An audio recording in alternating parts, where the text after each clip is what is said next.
Exercise 1.2ல இந்த some வந்து இஃப்னு கொடுத்து 2a + 3b = 13 கொடுத்துருவாங்களா. ஸோ அதுலேருந்து பியோட வேல்யூ 30 - 2a/3ன்னு கண்டுபிடிக்கிறோம்.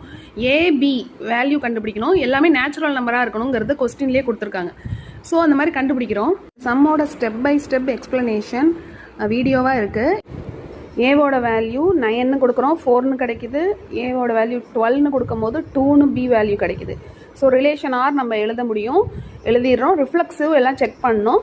ஸோ ரிஃப்ளெக்சிவ் கண்டிஷன் பார்த்தீங்கன்னா ஏ ரிலேட்டட் டு ஏ இல்லையா. ஸோ 3,3ன்னு இருக்கான்னு பார்த்தீங்கன்னா கிடையாது. So not reflexive.